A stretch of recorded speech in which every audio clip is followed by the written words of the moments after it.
Invincible's animated series is the perfect expansion on the books. I've already done a video expressing the growth in the first season's adaptation, and considering we're covering the second season today, spoilers for the first 2 seasons. The second season is by far the one I'm least passionate about. I did heavily enjoy the season and everything it has going on, but largely it was more about setting up plot points, character struggles, and themes for the story going forward. Not a bad thing at all. Growing closer to these characters is already getting paid off in the third season, but it leaves this portion of the story feeling slightly more dry than the rest. But I do genuinely love and enjoy this season, especially on my rewatch.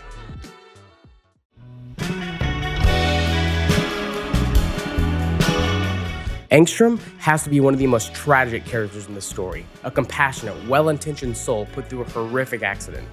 He became a vague reflection of the man he was just moments before. I think a lot of people like to overlook that Angstrom was genuinely a really great guy before this accident. Hell, the only reason the accident harmed him so much is because he interfered in it. He saw that the life of an innocent man was being taken, and at his core, that is the very thing he rebuked. I won't build my utopia with blood. Before the accident, all he cared about was the life and well-being of all creatures within the multiverse. But in the books, he was incredibly selfish even before the accident. He cared far less about Mark, an innocent, being killed, and much more about how history would see him less favorably because of it. Yes, he does stop the machine in the same way in the books, but it's not for the preservation of life, it's for the preservation of his own self-image.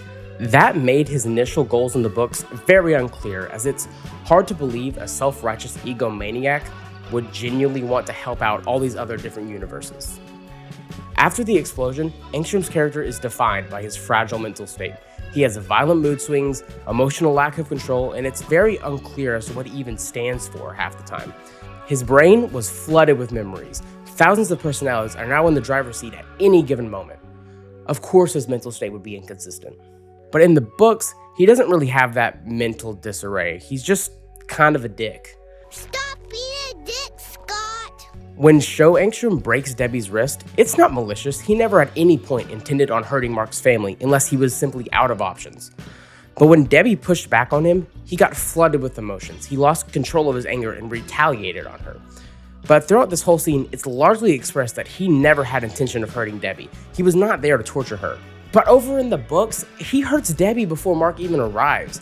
He was just senselessly evil by this point. He didn't have the backbone or understandable morals that this character holds on to.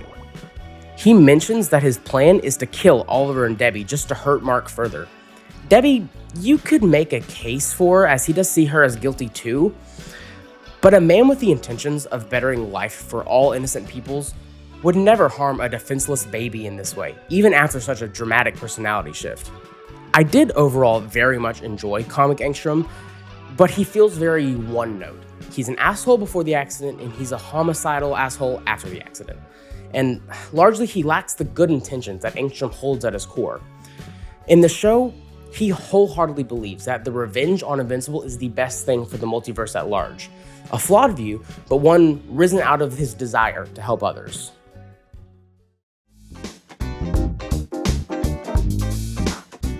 This season is where Rex really starts to grow into a fan favorite. He was kind of a dick in the books, but a major piece of shit in the show up to this point. His brush with death happens in both mediums, but the show appended his arc to have his life flashing before his eyes. And as he laid there dying, all he thought about was the way he treated the people around him, and he hated the man that he let himself become. This season is only the beginning of his growth into a lovable character, so I really don't have much to comment on until my next video, but his moments in this season are so important. It doesn't have much growth from him, but it has a stop to his vile antics that we see up to this point. Over in the comics, Rex gets no such arc. In every panel we see of him, he's rude, jarring, and lacks any remorse for his behavior.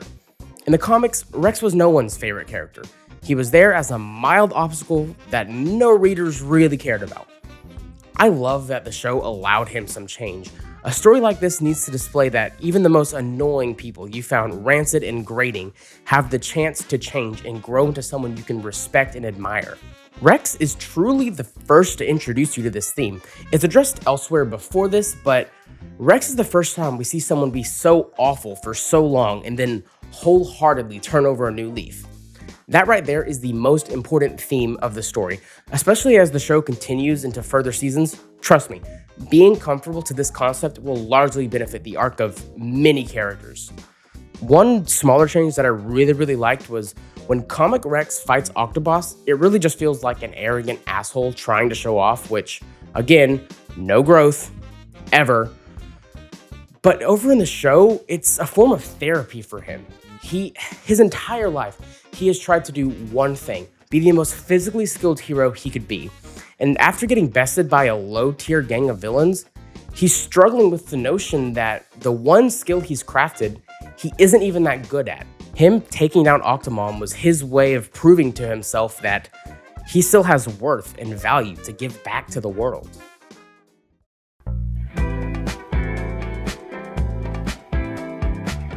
This right here, this is the highlight of the season for me. While so many plotlines don't have an executing ending, this one does, and it hits. It very much ties into Mark's journey of self-reflecting on this monster inside of him. While being incredibly different, Rick, Mark, and Donald are all feeling similar emotions at this point in the story.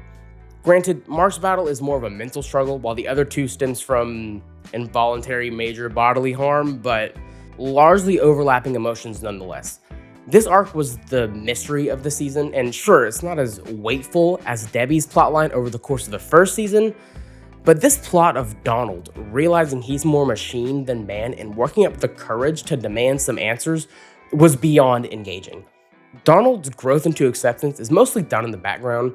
Most of his time is dedicated to just being mentally unwell and haunted by the thought of not being himself. He doesn't say much about this directly. They do love to subtly express this though. As Donald's journey progresses and he feels less and less human, he naturally starts to speak more robotic. Most emotion in his voice and the choice of words is gone. He went through intensive body reconstruction. That kind of trauma can resurface. Donald, are you okay? Rick gets most of the verbal expression of emotion here. He cries to William, describing how no one gets his pain. Right when Rick is about to jump off of the roof, William calls Donald. There's something euphoric about the fact that William was out of options, so he calls the guy in charge of Rick's adjustment back into the real world without realizing that Donald understands this better than anybody. When Donald shows up to comfort him, we finally get an in-depth glance as to what's going on in his head. How, despite the trauma he suffered, he's made the world a far better place. The life he leads and the people around him don't simply make that pain worth it, it makes that pain valuable. It's a shitty situation, but the memory of it can be morphed into a good thing, a reminder of how much he values his life and the things he can be doing with it. Donald sees his struggle as a blessing. Sure, the memories will forever haunt him, but when it comes down to it, all he cares about is that the fear he felt in those moments and the confidence in his sacrifice proves to him that in the end, his life has value. Not to mention the insanely accurate depiction of PTSD from the both of them. The robotic transformation also helps amplify how so many PTSD victims and people with body dysmorphia feel, and how those parts of you can never truly go away, no matter how hard you try. While that's not a healthy mentality, it's a realistic one. You're probably thinking, Braden, you haven't mentioned the comics at all. Need I remind you what this video's about? Well, this entire arc was basically missing in the books. The Sinclair stuff was going on still at this point, so we don't get to see much of Rick's anguish until the scene on the roof. And during the scene, Donald so casually and without much emotional weight reveals his robo-chest. And the whole bit of Donald confronting Cecil, 2 pages long, meaning one of the best moments of this season, brand new.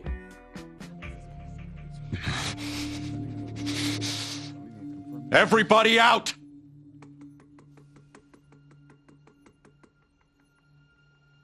You heard me. I need the room. Now.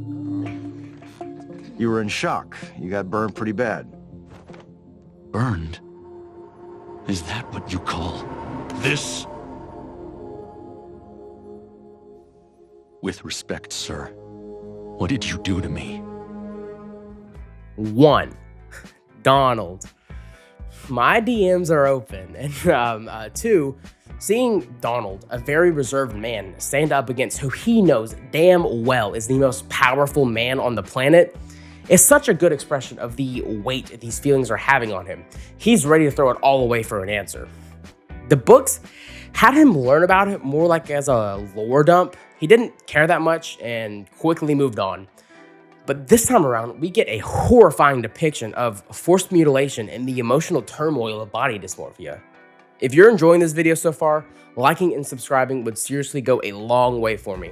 I know every YouTuber says this, but I'm a small creator trying to break into a massive industry, and every single person that does these things really does help me out immensely. And if you don't want to, that's cool. I'm just happy you're enjoying the video.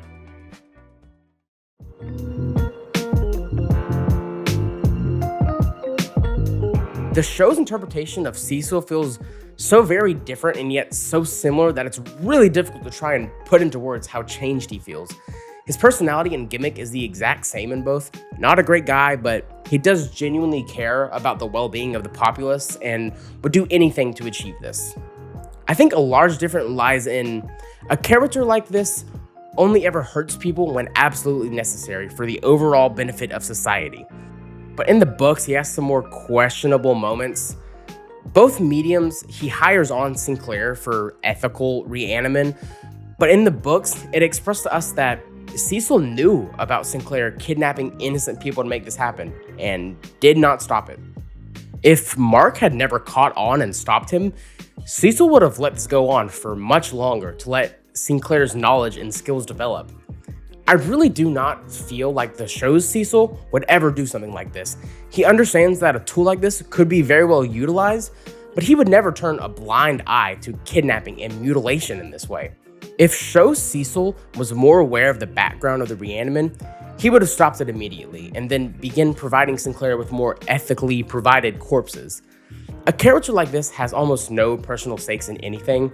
Sure, anger will come up sometimes, but if his goals aren't benefited by an expression of those emotions, he's gonna bite his tongue and keep it to himself. A great example of this is when Book Cecil takes away Robot's position as leader, he begins the conversation by screaming at him and grilling him over his negligence. I mean, granted, Cecil wasn't wrong, but him being so rude to Robot only strains his relationship with one of his most valuable employees. The show took that scene and allowed Cecil to much more calmly explain why Robot was being replaced. This version, he was equally disappointed in Robot's performance, but he's well aware that showing his rage would do absolutely nothing to help his position. He demotes Robot in a way to keep Cecil in his good graces. But not all of Cecil's improvements stem from him being a nicer man. One thing that felt way more fitting was the arrival of Oliver. Book Cecil tries to get his foot in the door by just suggesting a babysitter, and he barely even pushes that. But someone leading a superhero shadow government like Cecil does would be salivating at the idea of a Viltrumite they can train. So when Mark shows back up with Oliver, he tries to force Mark to hand him over.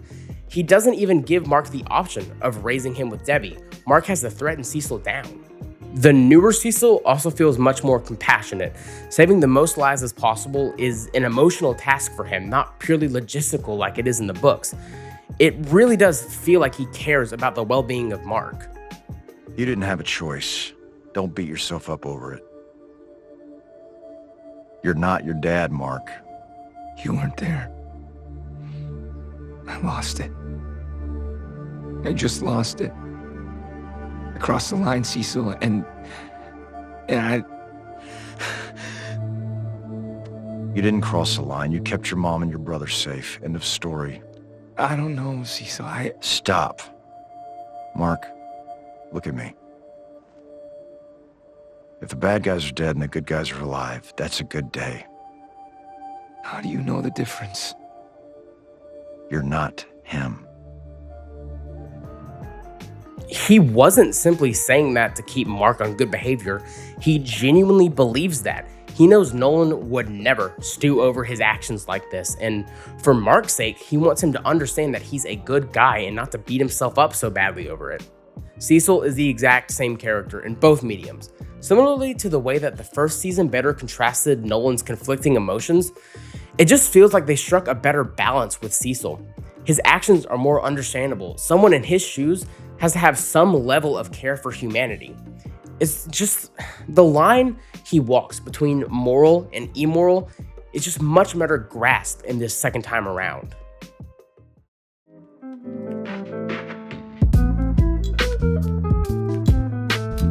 Comic Robot is very weird and unlikable during this portion of the story. They made him a very uninteresting mystery for a long time. He's just all, yes, my minions will help me achieve step 2 of my plan. And it's really just not an enjoyable read. I mean, opposed to the first issues of the comic, at least it's something, but I don't know, something lame isn't that much better.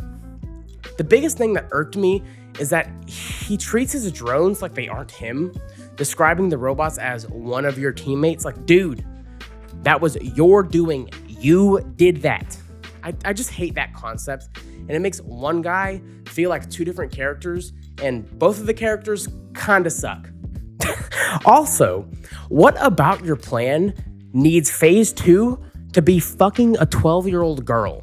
I mean, I promise there is other ways to achieve your goals. At least in the show, it's genuine care and sympathy to her tragic situation that in part he could relate to even before his new body. But in the books, it's all logistic, and he's like, well, if I have to seduce someone, it's gonna be the girl that hasn't hit puberty yet. He genuinely does care for her in the show and is upset with himself when he hurts her. Monster Girl, being the girl boss that she is, points out that him trying to fix her power situation is really controlling. Well-intentioned or not, it's a weird behavior, and he really does take this on the chin and try to grow from it. But at this stage in the comics, he doesn't care in the slightest about how his actions affect others. No one ever tells him off like this, but if someone did, they would give zero indication that Robot actually cared. Additionally, because he's a real human-brained character with depth and nuance, the show likes to let him have chemistry with the cast. And that first date is actually really cute. In the comics, that night is really weird. Robot uses his super brain to get some guy to yell and get them into the movie, and it was just awkward, clunky, and bland. But in the show, they use that moment to express that Monster Girl is so used to this lifestyle and needs to show him the ropes. He doesn't even understand living a normal life, much less the adult brain kid body situation.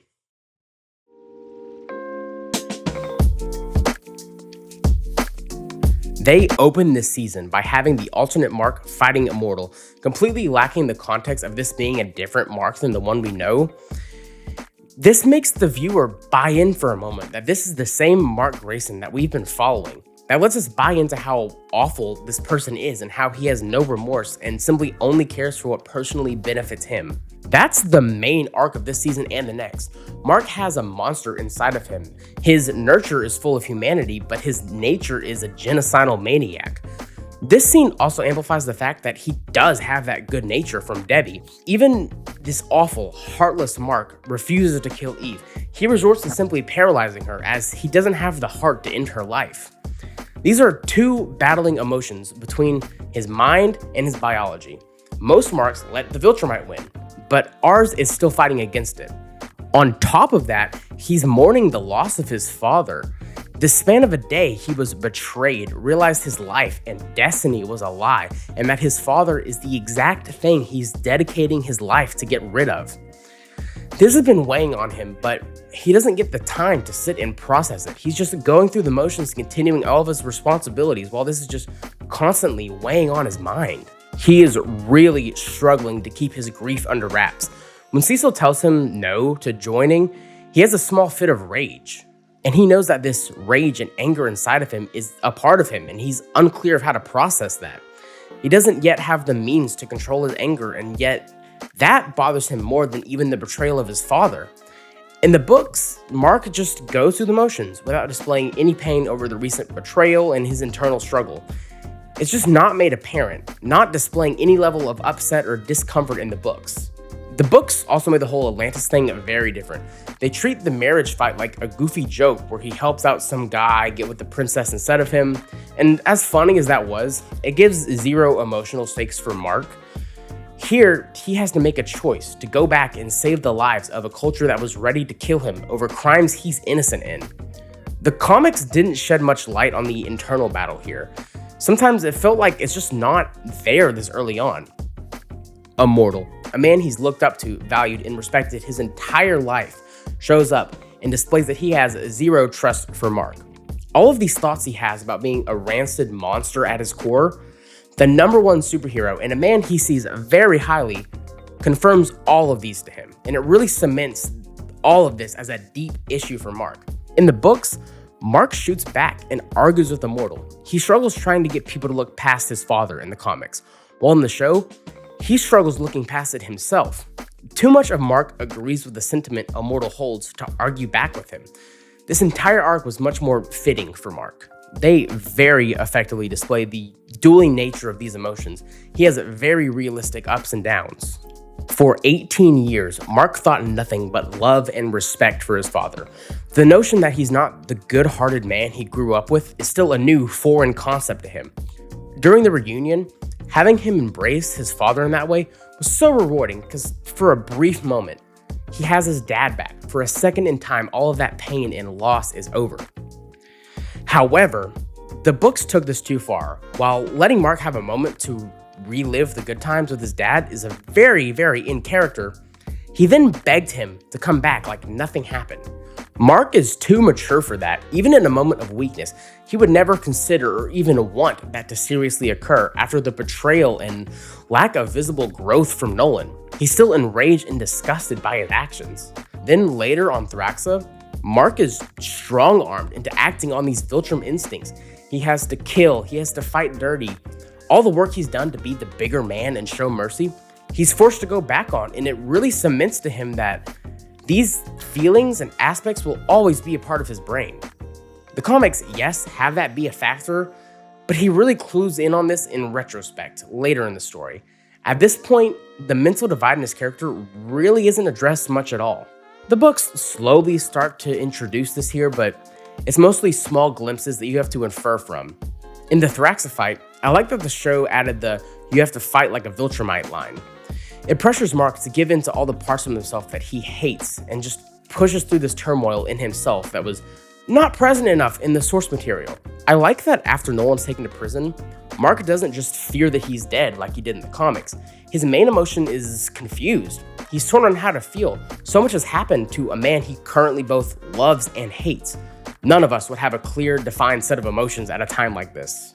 After returning to Earth, Comic Mark straight asked Debbie to raise Oliver. The broken, selfish Debbie, not the cool show one. The change had Mark simply not know what to do with Oliver. He just understood Thraxa was a place Oliver could not grow up in. He knew he had to do something, even if he didn't yet know what that was. Mark was willing to raise Oliver himself. It was Debbie who offered to lend a hand instead of some crazy demand.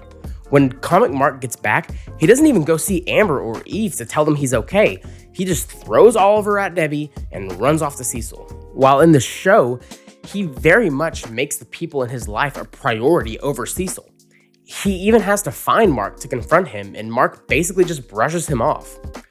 Homeboy even goes to see William before Amber. Like, sure, this Amber is a mindless mass of carbon, but that's still your girlfriend. You go see her first. Like, maybe after your mom, especially with Oliver, but like, William and Cecil first? I like that the relationship with Amber was well and done by the time he got with Eve. I don't like Mark leaving Amber for Eve, kinda. I like how the show has these be two separate events. I see what he was trying to do with a gray area, but it falls flat and it's just shit behavior. As stupid as it is, I do like this newly given character moment in the show of Mark standing up to Anissa. Even when Cecil tells him to tell her he'll just take over the planet, he knows that even on a fake lying level, he cannot give in to those emotions. He can't in any way see himself being a Viltrumite, as it could set him down a dark, rancid path. He said that the parts of him that were like his dad were bubbling up inside of him at the mere thought of her killing Amber. And to get to his relationship, the books have him feel purely like needless high school drama. They both cheat on each other and never communicate, and Mark acts controlling at times, and it's just really icky 2000s teen drama, and I'm glad it was replaced with an incredibly mature breakup arc. Her emotions are so valid and realistic to the situation. They're both deeply in love with each other, but at the same time, it's very unfair and unhealthy for Amber. Staying together is simply not an option for both of their well-beings. Seeing both versions is actually insane to watch the sloppiest, uncomfortable arc turn into a mature, deeply moving sequence.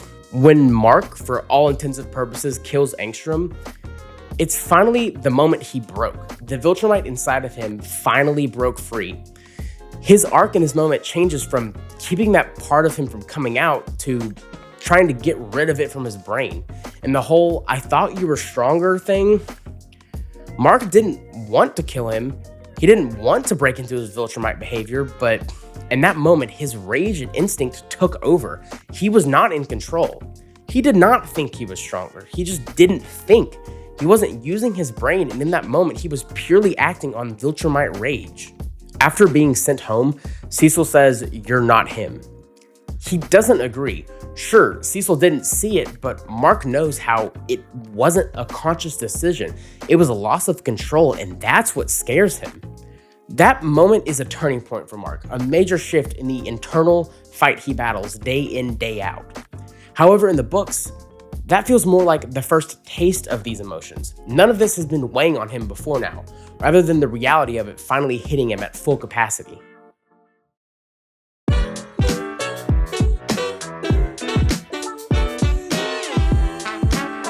This section of the video is truly just gonna be evidence that I should be on Adderall. I'm gonna be kind of everywhere talking about a bunch of random tiny changes, so just be ready for completely disjointed thoughts. Seance Dogs showing up was way funnier in the show. I talked a lot in the first video about how much giving these small, one-off characters so much new emotional depth helped expand the themes of the show, so go check that out. I'm not gonna do that whole shtick again, but even for just the enjoyment of this specific moment, it gave Bug Dude so much more character. In the comics, that whole scene felt purely like a plot point. It gave the reader nothing past a reason for Marks to be moved off-world. But here, we get very blissful humor.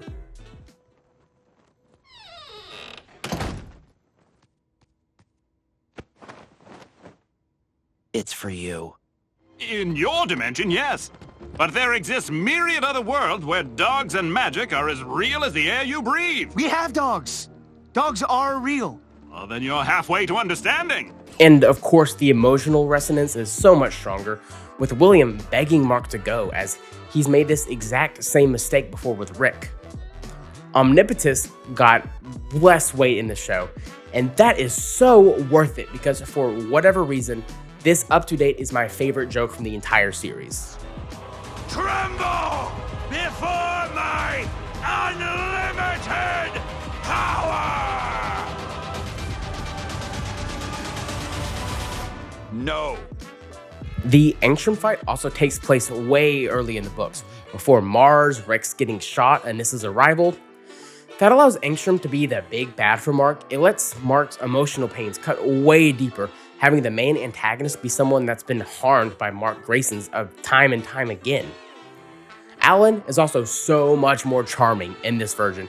He's funnier, more likable, the exact same personality, but it just feels so much more realistic, confidently awkward, and human-like. Unopin-like.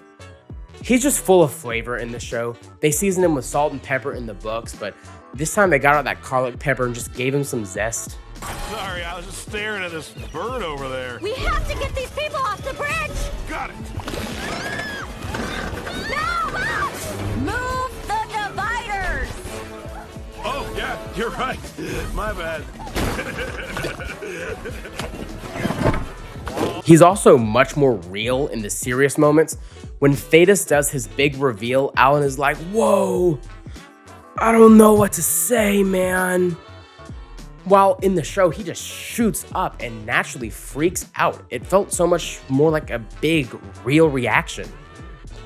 Immortal had one big change that I really liked. He took time after the whole Sequid thing to apologize to Mark and give credit that he's not his father and he was rude to assume him so. Just a nice bit of emotional growth for him. I really hope it sticks. Shapesmith is such a delight in the show. He feels so much more like natural, In the books, he was just very confused at the word fired and someone else said the execution thing. But in the show, he just begs to not be killed, completely unprompted. Know how else to say this. Please don't kill me! What? Spare me! I won't fail you again. I swear on my 3-chambered heart, just please do not stab all 3 of them. His whole backstory just has so much character and flavor. The comics, he's more mature, talking about his regime and stopping the slaves from revolting due to his decisions. And despite knowing what the Seconds will do, he's ready to free them. And he's just a hypocrite, not nearly as memorable as the lovable goofball we get in the show. Titan has to be talked into helping his community rebuild. Like, what the hell? What a loser, just taking over the city for your own personal games? Sucks. Show version, way better. As much as I do prefer the new Monster Girl, she's funnier, better emotional moments, the whole package. But I do wish, like the comics, she was still a pervert in the show. Like, as a society, we need more women in men's fields.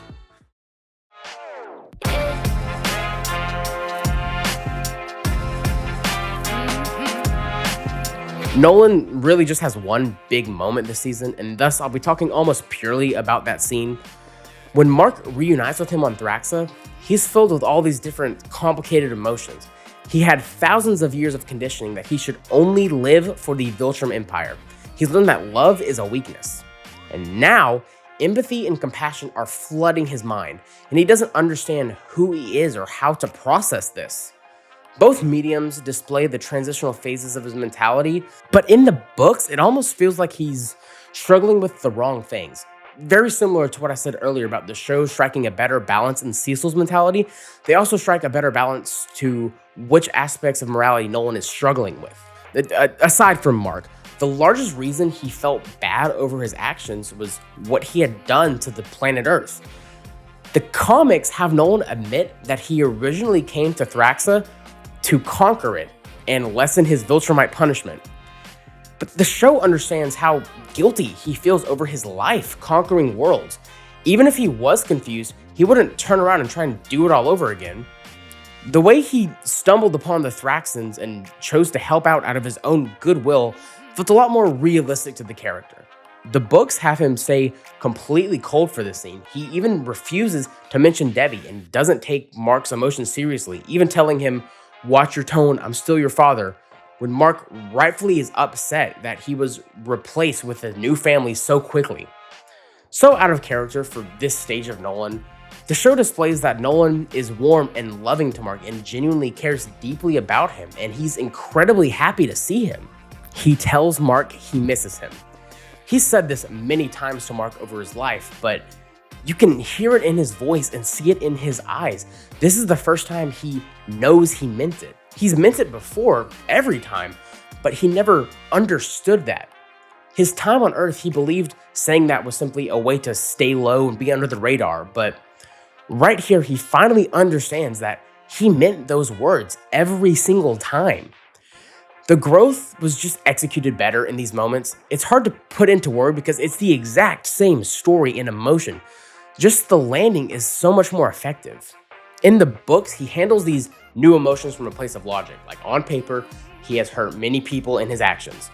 Well, in the show, it's more emotional and coming from a place of accepting his own compassion. They shouldn't matter to me. That doesn't mean they should die. You don't understand! I'm not supposed to feel this way! How is this better? This is how you should have felt on Earth. That was completely a new addition. Maybe it's only better because he has time to show his conflicting thoughts rather than the rushed comic format, but he just feels so weird at this portion of the book. Struggling to drop his lifestyle is the problem he faces in both, but the show just focuses on the right thoughts and right emotions for him. Side note, they did miss a massive opportunity here. The comics mention that his Viltrum given name is closer to Nowell On, but he picked up the name Nolan on Earth to just assimilate easier. To display his actual growth into his newfound humanity, he could have introduced himself to the Thraxans as Nolan and have them call him Nolan. But when the Viltrumites show up, they could use the now-on pronunciation, amplifying that he is a changed new man from the time of the Viltrumites and introduce himself as that new man. It's who he sees himself as.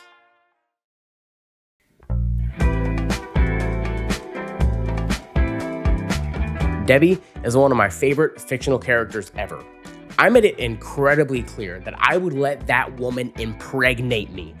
So I won't delve into what makes her so great. Check out the first video if you want to hear that, but her arc over this portion of the story can just be summed up in conquering the biggest grief you could possibly imagine. As much as I love Debbie, like real life, she's not perfect. At the start of the season, she's very uncomfortable talking to Mark about all of this. Sure, she'd be happy to support him through any of this, but she needs that support too. However, her mentality of being a strong, fearless woman 24/7 in front of Mark doesn't let her relate and vent to him like she needs to. It allows a small amount of distance to grow between them, while simultaneously not letting her get out all of this with the one person that really gets her situation. She has a support net of two, Art and Olga, and each of them only respectively get one piece of the puzzle. She desperately needs an outlet for how rightfully broken and angry she is. Now, taking a look at her in the books, still no characterization. This portion of the story, she can simply be defined as a drunk, sobbing mess, which I can't really blame her for. I think most of us would in that situation, but it's a far cry from the behavior and mature grieving process of the newer Debbie. She's also a major problem to deal with at this point. The hypocrite piece of shit tells someone she met hours ago the identity of her ex-husband and son. Then immediately turns around and grills Mark for telling his girlfriend of 7 months of the same thing. The comics begin introducing the real estate venture as her distraction, but still, by the end of her arc, the big accomplishment she has is not getting pissed drunk one night. Which, like, cool, that is a massive accomplishment, but compared to the shit she pulls off in the show, like come on. Realistic character does not always mean well-written character. I also do much prefer the new real estate angle. She's been doing this the entire time, and she just put a larger priority on it now. It makes Debbie feels like she just has more agency. The books don't really elaborate on these specific emotions Debbie has. She just kind of generic sad. But then the show gives us moments like this. Why me? You could have taken Earth whenever you wanted. Why did you marry me? Was it just to be cruel? Just to hurt someone? She isn't simply sad that she was lied to and betrayed. She has guilt. The man that she supported, loved, spent countless hours with was a man she barely knew. Her lack of recognition led to the death and emotional pain of countless people, and she feels bad for not recognizing the signs and forewarning the populace. The new Debbie was built up as a strong, fierce woman and then broken down into the lowest moment of her life. This portion of the story, really through large chunks of season 3, is about her gaining the ability to help Mark grieve his father. By the end of the season, she's much more open to having these genuine talks with Mark, as much as it might hurt her to speak on it. Additionally, she had a major personality shift when transitioning her onto the screen. We all know the behavior and love coming from Show Debbie, but in the book, she's just mean and rude to Mark and never apologizes for it, which makes it hard to buy into the fact that Debbie is the reason Mark has a humanitarian heart of gold. She also cares a lot more about Mark and his superhero politics a lot. I like the detail of Debbie blankly refusing to take any more GDA money out of disdain for the idea of Mark being indebted to CECIL and feeling like he owes him obedience. Debbie knows that despite CECIL being an important figure, he's not always going to make the right call when Mark most of the time would. Smarter, compassionate, enjoyable all around, Debbie went from one of the most forgettable characters in the book to a character I could not imagine the story without.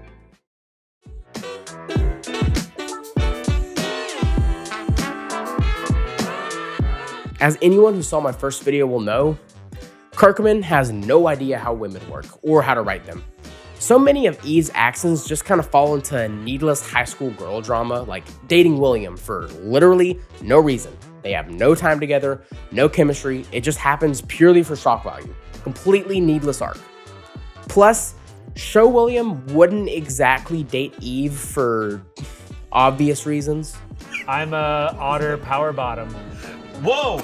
Yeah! In the comics, Eve feels like a, for lack of better words, a homewrecker. She was pissed at Amber for simply existing and immediately gets with Mark the second it's over. Plus, you know, facilitated Mark cheating. It's about as homewrecker as it gets. The show takes those valid emotions to a much more mature level. She was happy for them and never felt resentment over what was in the end a one-sided crush in her eyes. She took the high road and was just a good friend to the both of them. The way the Africa arc was changed too was really nice. I do appreciate that the books were like, her doing normal superhero stuff is really dumb considering her capabilities, but the way she just kind of reverted back to the normal hero stuff was weird. With the part collapsing in the show, it gives her an actual struggle that makes her doubt herself. They even give her dad a little bit of nuance, like sure, he is an awful, insane human, but when he says that she doesn't know what she's doing and it's gonna get someone severely hurt, he's not wrong. That leading her back to school and to be generally afraid of doing anything complicated gives her a strong battle to be fighting internally. Thank you, Cashin, for graciously allowing me to use your house for filming. You're the best friend I could have asked for. I love you with all of my heart. And yes, the gym has been working. You're looking so big. Also, big shout out to homegirl Lynn. She was instrumental in finalizing my thoughts and rephrasing certain points I was struggling to express. Notably that portion about Nolan finally accepting and understanding the fact that he had missed Mark. I was really having trouble putting that into words, and the way she said it, I basically copied word for word, put in my script. I have 2 more videos in pre-production. Logically, the sequel to this video going over season 3, and I also have a lot of opinions on the new Pokemon, Legends EA, and if it's what the Pokemon company needs right now and how they could bring that franchise back to its peak. So let me know down below if either of those sound more interesting to you for a next video. Thank you for watching. Of course, YouTuber stuff, like, subscribe, comment, run a train on that bell. I really do appreciate everyone that stuck around this far. So if you've yet to see my first video, it's linked somewhere in my general vicinity. If you liked this one, I think that first video was a hair better than this one. So if you like this, you're gonna love that one. Biting cords. I don't know if you can hear me. Biting cords, knocking over lights, monster. You're a monster. Stop biting me. Her trying to booger, I swear to fucking God. Cat stew. That shit, right?